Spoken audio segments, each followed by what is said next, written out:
Dear students and dear friends, बहुत बहुत स्वागत है अपने channel S B M academy में। साथियों, आज के 40 का दम सीरीज उसमें अगला पार्ट हम लोगों का अगला पड़ाव नेक्स्ट वीडियो है। तो आइए इसको देखते हैं। देखिए, इस 40 के दम सीरीज में हम लोग पॉलिटिकल साइंस के बेहद महत्वपूर्ण क्वेश्चन और मोस्ट रिपीटेड क्वेश्चन को हम लोग शामिल करते हैं और बतौर इसको हम लोग रिविजन के रूप में देखते हैं। तो ये ऐसे क्वेश्चन हैं जो आपके एग्जाम में किसी न किसी एग्जाम में पूछे जाते हैं और बार बार पूछे गए हैं। एकदम बेसिक क्वेश्चन है, ये प्रश्न आपको आने ही चाहिए। यदि आप किसी भी स्टेट से टीजीटी पीजीटी और हायर एजुकेशन की तैयारी कर रहे हैं तो जरूर जरूर आपको ये सीरीज देखनी चाहिए। चलिए सॉल्व करते हैं। अगला क्वेश्चन है, पहला क्वेश्चन है इस सीरीज का, और ये देखिए ये छठा सीरीज है। ठीक, तो पहला क्वेश्चन इसका कि किसी राज्य का विधान परिषद किसके द्वारा बनाई या समाप्त की जा सकती है। किसी राज्य के विधान परिषद, देखिए विधान परिषद की बात हो रही है, किसके द्वारा बनाई या समाप्त की जा सकती है। तो भारत के राष्ट्रपति, संसद, संबंधित राज्य की विधानसभा या संबंधित विधानसभा की सिफारिश पर संसद के द्वारा। तो ये क्वेश्चन देखिए मोस्ट रिपीटेड है, मोस्ट रिपीटेड। तो ये यदि किसी राज्य की विधान परिषद का निर्माण करना है या उसको समाप्त करना है तो इससे संबंधित जो है शक्ति किसके पास है, संबंधित राज्य विधानसभा की तो सिफारिश पर संसद ये ऐसा कार्य कर सकती है। क्वेश्चन नंबर 2 है कि प्रधानमंत्री एवं उप प्रधानमंत्री सहित कुल मंत्रियों की संख्या अधिक नहीं होगी। प्रधानमंत्री और उप प्रधानमंत्री सहित कुल मंत्रियों की संख्या अधिक नहीं होगी। जो मंत्रिपरिषद की संख्या कितनी से ज्यादा अधिक नहीं होनी चाहिए।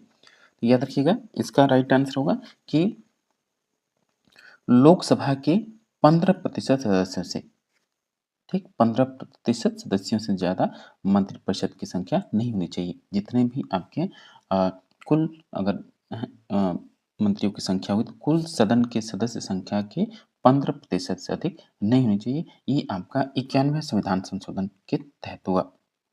नेक्स्ट क्वेश्चन है, क्वेश्चन नंबर 3 कि भारत के संविधान में फेडरल शब्द कहाँ वर्णित है। भारत के संविधान में फेडरल शब्द कहाँ वर्णित है, प्रस्तावना में, भाग 3 में, कहीं भी वर्णित नहीं है, अनुच्छेद 368 में। तो याद रखिएगा, भारत में के संविधान में कहीं भी फेडरल शब्द का वर्णन नहीं किया गया है। भारतीय संघीय व्यवस्था, जिसका एक ही शब्द है कि आर्टिकल 1 जो पढ़ेंगे आपके इसमें भारत राज्यों का संघ है, वही है। और यूनियन ऑफ स्टेट्स की बात की जा रही है, फेडरल की बात नहीं की गई है। नेक्स्ट क्वेश्चन है, क्वेश्चन नंबर 4 कि संसद के दो सत्रों के मध्य अधिकतम अंतराल नहीं होना चाहिए। एक माह से अधिक, 3 माह से अधिक, 6 माह से अधिक या 9 माह से अधिक। तो याद रखिएगा, संसद के दो सत्रों के मध्य अधिकतम अंतराल 6 माह से अधिक नहीं होना चाहिए। नेक्स्ट है कि संविधान की मूल संरचना की अवधारणा किस वाद में प्रतिपादित की गई है। संविधान की मूल संरचना की अवधारणा किस वाद में प्रतिपादित की गई है। AK गोपालन बनाम मद्रास राज्य, गोलकनाथ बनाम पंजाब, केशवानंद भारती बनाम केरल राज्य या TMA पाई बनाम कर्नाटक राज्य। याद रखिए, ये क्वेश्चन भी बेहद महत्वपूर्ण है, हर एग्जाम में पूछा जाता है। मूल संरचना या बेसिक स्ट्रक्चर का जो कंसेप्ट है किस वाद या किस मुकदमे में आया, तो ये केशवानंद भारती बनाम केरल राज्य 1973 में आया। साथियों, आपसे गुजारिश है, रिक्वेस्ट है कि यदि आप चैनल पर नए हैं या पहली बार विजिट करें तो चैनल को सबसे पहले आप सब्सक्राइब कीजिए, वीडियो को लाइक कीजिए और शेयर कीजिए। साथ ही कमेंट बॉक्स में ज़रूर कमेंट करें। और इस रही बात इसका PDF जो है, आपको इसका PDF मिल जाएगा टेलीग्राम चैनल पर। आप वहाँ टेलीग्राम का लिंक डिस्क्रिप्शन में दे दीजिएगा और टेलीग्राम को आप ज्वाइन कर लीजिए। नहीं तो आप ये कोई भी डाउट हो, कोई भी दिक्कत हो, इस व्हाट्सएप नंबर पे भी आप मैसेज ड्रॉप कर सकते हैं। नेक्स्ट है क्वेश्चन नंबर 6 कि भारत के संविधान की प्रस्तावना में समाजवादी और पंथ निरपेक्ष शब्दों का समावेश किस वर्ष किया गया। 1975, 1976, 1977 या 1978। याद रखिएगा, भारतीय संविधान की प्रस्तावना में एक संशोधन किया गया, 42वां संविधान संशोधन अधिनियम 1976 के माध्यम से, जिसमें समाजवादी, पंथ निरपेक्ष और अखंडता जैसे 3 शब्दों को शामिल किया गया। नेक्स्ट क्वेश्चन है कि जब भारतीय संविधान तैयार किया गया तब संविधान की प्रस्तावना में भारत को क्या कहा गया था। जब यानी मूल रूप से संविधान जब तैयार किया गया तो उस समय प्रस्तावना की बात हो रही, तो उसमें क्या था संविधान कि तो संप्रभु लोकतांत्रिक गणराज्य, लेकिन वर्तमान में क्या, संप्रभु समाजवादी पंथ निरपेक्ष लोकतांत्रिक गणराज्य, ये वर्तमान में 42वें संविधान संशोधन अधिनियम 1976 के द्वारा, लेकिन मूल रूप से क्या है, संप्रभु लोकतांत्रिक गणराज्य। क्वेश्चन नंबर 8 है कि भारत के किस राज्य में स्थानीय शासन के लिए ओम्बुड्समैन है? कर्नाटक, केरल, तमिलनाडु, राजस्थान। क्वेश्चन नंबर 8 का राइट आंसर हुआ केरल। केरल में स्थानीय शासन के लिए, स्थानीय शासन के कार्यों की निगरानी के लिए ओम्बुड्समैन की संस्था की स्थापना की गई है, जो कि इसकी स्थापना सन 2000 में की गई थी। अगला क्वेश्चन है क्वेश्चन नंबर 9। कांग्रेस पूर्ण स्वराज की घोषणा 1929 के अपने अधिवेशन में किस स्थान पर की गई थी? तो सबसे पहले एक प्रश्न अपने आप में बनता है कि कांग्रेस ने पूर्ण स्वराज की घोषणा कब की थी? तो 1929 में। और किस अधिवेशन में की थी? लाहौर, बंबई, कराची या मद्रास? तो ये आपका लाहौर अधिवेशन, ऑप्शन ए। नेक्स्ट क्वेश्चन है क्वेश्चन नंबर 10 कि निम्नलिखित में से किसे आधुनिक मनु की संज्ञा दी जाती है, यानी आधुनिक मनु किसे कहा जाता है? राजेंद्र प्रसाद, बी.एन. राव, महात्मा गांधी या बी.आर. अम्बेडकर को? तो आधुनिक समय में आधुनिक मनु डॉक्टर भीमराव अम्बेडकर को कहा जाता है, क्योंकि इन्होंने संविधान की रचना की। क्वेश्चन नंबर 11 तिलक को भारतीय अशांति का जनक की संज्ञा किसने दी? तो तिलक को भारतीय शांति का जनक किसने कहा? Valentine Shirol, Wordsworth, Annie Besant या इनमें से कोई नहीं? तो भारतीय अशांति का जनक तिलक को कहने वाले वैलेंटाइन शिरोल हुए। नेक्स्ट है कि निम्नलिखित में से भारतीय राष्ट्रीय संघर्ष में उदारवादी कौन थे, यानी राष्ट्रीय आंदोलन के दौरान उदारवादी नेता कौन थे? दादा भाई नौरोजी, महात्मा गांधी, बाल गंगाधर तिलक या जवाहरलाल नेहरू? तो याद रखिए कि जो इनमें से उदारवादी है, स्वतंत्रता संघर्ष या राष्ट्र नेशनल मूवमेंट या उदारवादी या राष्ट्रीय संघर्ष के दौरान उदारवादी कौन थे? तो दादा भाई नौरोजी थे, grand old man of India. 13 एक बार संसद द्वारा वित्तीय आपात की स्वीकृति मिलने के बाद इसकी घोषणा कितने समय तक जारी रह सकती है? 2 माह, 3 वर्ष, संसद की कार्यावधि तक या अनिश्चित काल तक? तो 13 का राइट आंसर ऑप्शन डी, अनिश्चित काल तक, ऑप्शन डी। नेक्स्ट है कि लाल बाल पाल कहलाने वाले स्वतंत्रता सेनानियों की तिकड़ी किन के बारे में बताती है? लाल बाल पाल जो आपके लाला लाजपत राय, बाल गंगाधर तिलक और बिपिन चंद्र पाल। तो ऑप्शन ए सही होगा। नेक्स्ट है क्वेश्चन नंबर 15 कि वैज्ञानिक मानववाद की साइंटिफिक ह्यूमनिज्म की अवधारणा का संबंध किससे है? यानी वैज्ञानिक मानववाद की अवधारणा का संबंध किससे है? अरविंद घोष, जयप्रकाश नारायण, एम.एन. रॉय या अंबेडकर? तो ये होंगे ऑप्शन सी, एम.एन. रॉय वैज्ञानिक मानववाद से संबंधित है। Question number 15। नेक्स्ट है क्वेश्चन नंबर 16 की अर्थशास्त्र में सरकार के कितने विभागों का उल्लेख किया गया? बेहद महत्वपूर्ण क्वेश्चन है, मोस्ट रिपीटेड, बार बार पूछा जाता है ये। कितने विभागों का उल्लेख किया गया अर्थशास्त्र में, जो कि कौटिल्य द्वारा लिखा गया और जो चंद्रगुप्त मौर्य के शासनकाल से संबंधित है, उसके शासन या प्रशासन व्यवस्था पर प्रकाश डाला गया है तत्कालीन समय के भी। तो 32, 33, 34 या 35? तो 16 का राइट आंसर होगा ऑप्शन नंबर सी, 34 प्रकार की सरकारों का उल्लेख किया गया है। 34 प्रकार के, यानी 34 प्रकार के विभाग हुए या डिपार्टमेंट्स हुए या मिनिस्ट्री हुए या पोर्टफोलियो भी कह सकते हैं, जैसे भी। 17 कौटिल्य की षाटगुण नीति में निम्न में से क्या शामिल नहीं है? तो कौटिल्य की षाटगुण नीति में आपका क्या शामिल नहीं है? संधि है, यान है, विग्रह है, लेकिन मैत्र शामिल इसमें नहीं है। यान, आसन, द्वैतिभाव ये होता है, लेकिन इसमें मैत्र शामिल नहीं है। क्वेश्चन नंबर 18 है कि कौटिल्य की प्रसिद्ध कृति कौन सी है? अभी हम लोग चर्चा कर रहे थे कौटिल्य की जो प्रसिद्ध कृति है, रचना है, उसकी पुस्तक कौन सी? अर्थशास्त्रम है। नेक्स्ट क्वेश्चन नंबर 19 गांधी विश्वास करते थे, गांधी किसमें विश्वास करते थे? साध्य साधनों की उपयोगिता की पुष्टि करता है या साधन साध्य की उपयोगिता पुष्टि करता है, या न तो साध्य साधनों की ओर न ही साधन साध्य की पुष्टि करते हैं? साधन और साध्य दोनों न्याय संगत होने चाहिए। क्वेश्चन नंबर 19 बेहद महत्वपूर्ण। गांधी जी इस बात में विश्वास करते थे कि साधन और साध्य दोनों ही न्यायपूर्ण होने चाहिए, न्याय संगत होने चाहिए, ऑप्शन डी। साधन और साध्य दोनों की पवित्रता की बात करते हैं। कार्ल मार्क्स का कम्युनिस्ट मैनिफेस्टो कब प्रकाशित हुआ था? 1848, 1856, 1810 या 1860? तो कार्ल मार्क्स का कम्युनिस्ट मैनिफेस्टो जो है ये 1848 में प्रकाशित हुआ।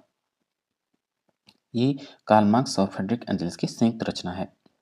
मार्क्स के अनुसार सर्वहारा वर्ग की तानाशाही व्यक्त करता है किस चीज को? मार्क्स के अनुसार सर्वहारा वर्ग की तानाशाही किस चीज को व्यक्त करता है? एक अल्पकालीन राज्य को, एक आदर्शवादी राज्य को, या एक उदारवादी राज्य को, या एक निरंकुश राज्य को? तो मार्क्स का सर्वहारा वर्ग की तानाशाही जो है किसको व्यक्त करता है? तो एक अल्पकालीन राज्य को। हम बेंथम से लेकर आज तक होने वाले ऐसे किसी वैधानिक सुधार को नहीं जानते जिस पर उसका प्रभाव न पड़ा हो। यह कथन किसका है? बेंथम, कैटिल, हेनरी या टॉयल? देखिए पीजीटी और नेट में कई बार पूछा गया प्रश्न है। Question number 22। तो 22 का right answer option C sir Henry Maine का कोट है। 22 का सी होगा सर हेनरी मैन। नेक्स्ट है 23 कि निम्नलिखित में से किसने राजनीतिक हित के लिए एक व्यक्ति एक वोट के सिद्धांत को प्रोत्साहित किया? कल वाले वीडियो में प्रश्न था कि जर्मी बेंथम, जॉन लॉक, जेएस मिल या Adam Smith?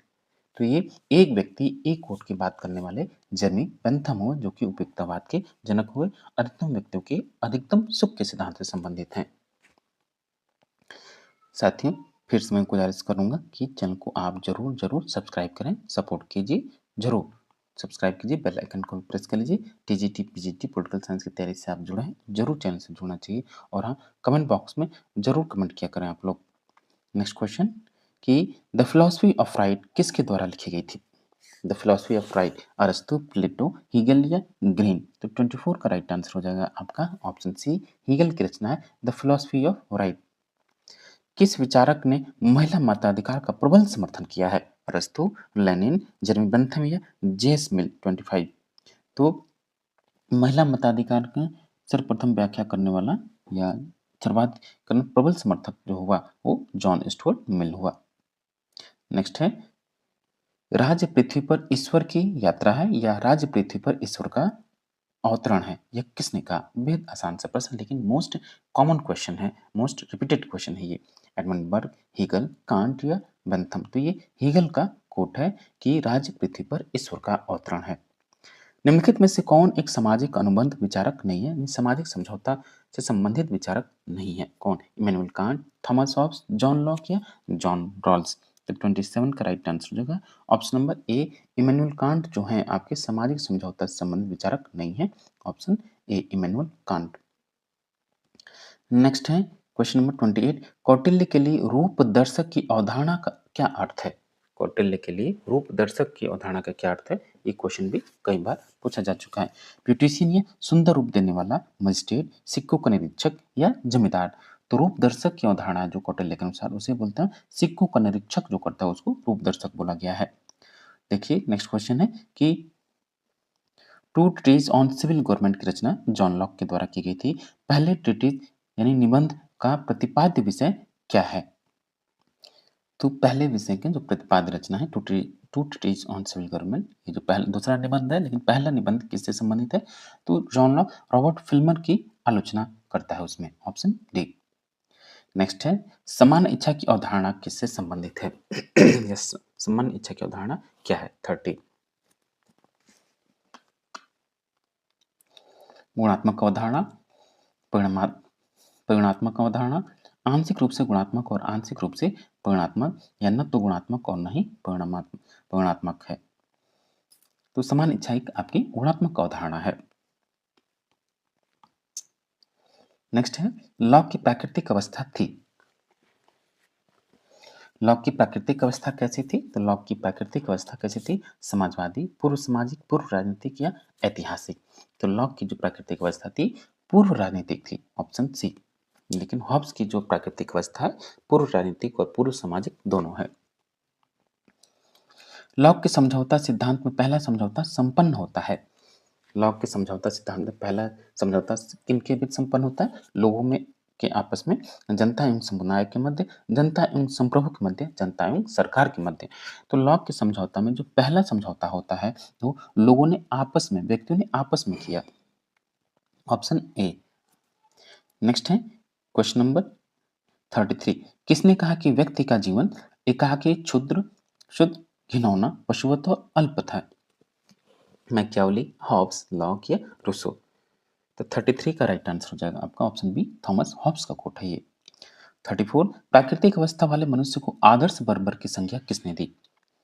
Thomas Hobbes, John Locke, Rousseau या इनमें से कोई नहीं। प्राकृतिक अवस्था वाले मनुष्य को आदर्श बर्बर की संज्ञा रूसो के द्वारा दी गई। नोबेल सीरीज की बात करता है कौन? Rousseau, Jean Jacques Rousseau. 35 किसने कहा कि राज्य केवल समुदायों का समुदाय नहीं बल्कि यह एक सर्वोच्च समुदाय है? ये भी क्वेश्चन बेहद महत्वपूर्ण है। यह एक सर्वोच्च समुदाय है, किसने कहा राज्य को? प्लेटो, अरस्तू, मैकियावेली या रोदा। तो ये अरस्तू का कोट है। 36 ये किसका कहना है कि संविधान सभा अनिवार्यतः एक दलीय देश में एक दलीय निकाय थी? वह सभा कांग्रेस थी और तथा कांग्रेस ही भारत था। Morris Jones, Paul R Brass, Granville Austin या रिचर्ड सेशन। तो 36 का right answer option C Granville Austin का ये कोट है और बेहद फेमस कोट है। किसने कानून को उच्चतर द्वारा निम्नतर को दिए गए आदेश के रूप में परिभाषित किया है? TH. Green, professor Holland, Bentham या जॉन ऑस्टिन? किसका कोट है ये? 37 तो 37 का right answer option D John Austin. Communist manifesto किसके द्वारा लिखा गया? ये क्वेश्चन आपका एक के अंदर रिपीट हुआ है। कम्युनिस्ट मैनिफेस्टो कार्ल मार्क्स एवं फ्रेडरिक एंजल्स के द्वारा लिखा गया जो कि 1848 में प्रकाशित हुई। मानव विवेक में आस्था निम्न में से किस विचारधारा में है? कौन सी विचारधारा मानव विवेक में विश्वास करती है? समाजवाद, उदारवाद, वैज्ञानिक समाजवाद या फांसीवाद? तो ये होगा आपका उदारवाद। साथियों आप चैनल को जरूर जरूर सब्सक्राइब करें, साथ ही वीडियो को लाइक कीजिए और शेयर कीजिए।